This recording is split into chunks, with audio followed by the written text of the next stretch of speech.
Mentor Mike here, and I'm going to show you how to have your Substack appear in search results, Google search results, which will mean more subscribers and more often off the Substack platform.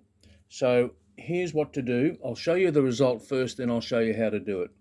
So what I'm going to do is enter my newsletter name followed by Substack in the Google search field. So my newsletter is titled Mentor Mike, and then I'm going to enter Substack. So I've got Mentor Mike Substack. For you, you will enter your newsletter or publication name followed by the word Substack. And we'll hit enter. And what we see here is that on Google now, so we're not on the Substack app, Substack, get it right, Mike, Substack platform. We're in Google search. This could work on Yahoo or Bing. And I just want to tell you that this morning, I posted a note about this earlier today. I actually got my first, I think it's my first subscriber off the Bing platform. And I'm thinking, Bing, how did they find me on Bing? But this is part of the answer here. So first of all, here's the result. This is what you get when I explain to you how to do it. Your posts will appear on Google or other search platform search engines. I use Google, so I'm showing you Google. Now, have a note here, this first one here, The Power of One Big Idea, was published just 5 days ago, and it's already in the search engine results for Google. And let's declare that the search term is very specific, Mentor Mike Substack. Now, that's not a general search term, and so in transparency, this is a very specific search term, and that's why these are very specific results here. But nonetheless, I'm showing you that my posts here there's my actual Substack account, my profile, Substack profile result there. However, these here are my posts. Okay, so what's the value in this? First of all, well, I hope the value is obvious. We do seek to attract subscribers if that's what you're into, and most of us are as writers and creators on using the Substack app platform. We're seeking to have more readers, more followers that then become more subscribers, and if you're monetizing your newsletter, then you have a paywall, and that's the ultimate outcome. And then from the paywall, you can then ascend your readers into your digital products, your workshops, etc., in your one-on-one coaching, counseling, mentoring sessions, and that's the ascension marketing model. So, how do we get our posts to appear so quickly on Google search or other search engines, as this one here 5 days ago published on Substack? Let me show you something here. See the 3 dots up there in a horizontal line, vertical line I should say, Substack, 3 dots. I'm clicking on those, and I clicked on the 3 dots, and take a notice of this paragraph or 2 or 3 sentences under the title of the post, The Power of One Big Idea. And it reads, it's about uncovering the idea that makes your writing shine. What's your latest big idea? Let's hear it. Cheers, Mentor Mike. So, where did that come from? Well, it comes from what's known as the SEO description. Now, where is the some Substackers that would be foreign language to you, and I understand that. And so, what is SEO? First of all, well, you may have heard the term SEO and still wonder what the heck is it. And it's not rocket science, I assure you. SEO stands for Search Engine Optimization.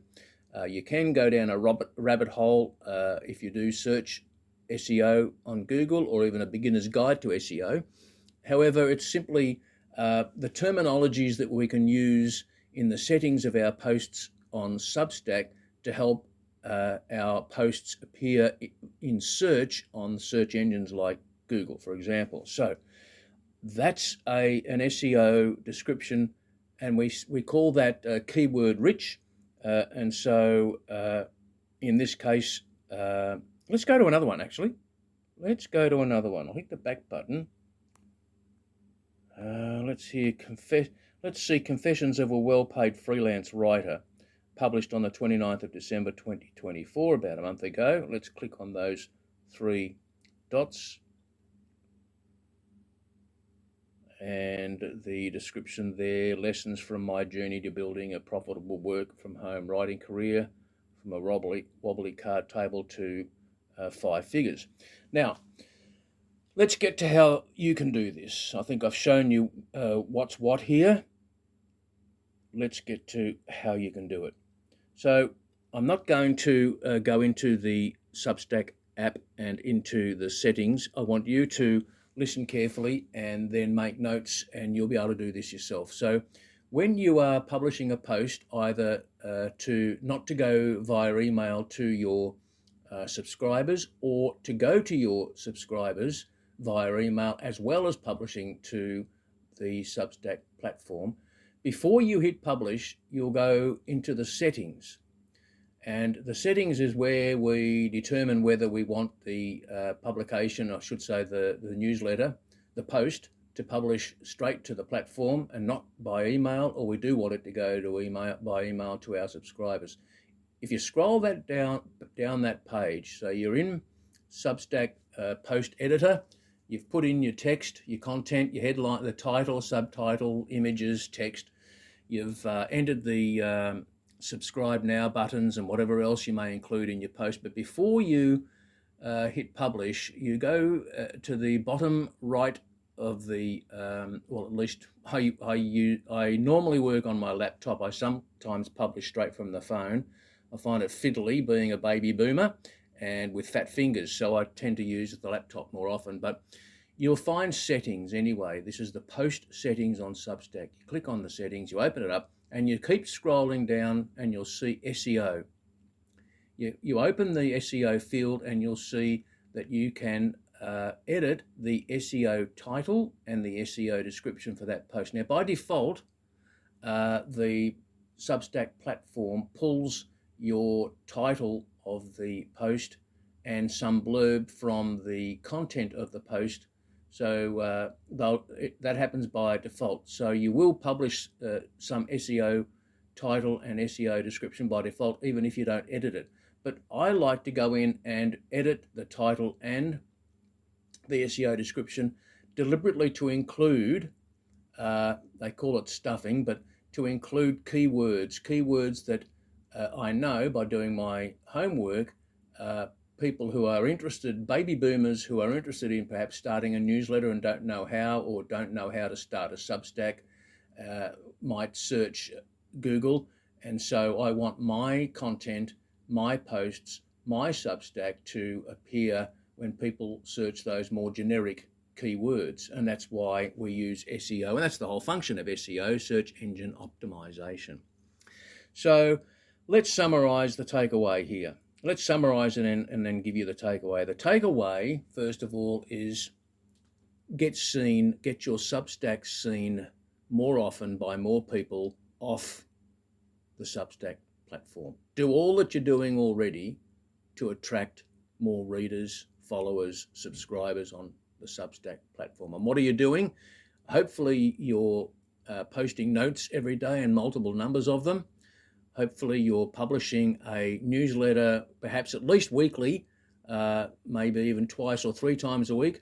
I know people sort of pucker up on their seat a little bit when they think about that. Some people do, and to mention the idea that you could potentially even publish up to 5 emailed newsletters in a day would make some people faint, pass out, and be taken to the ER.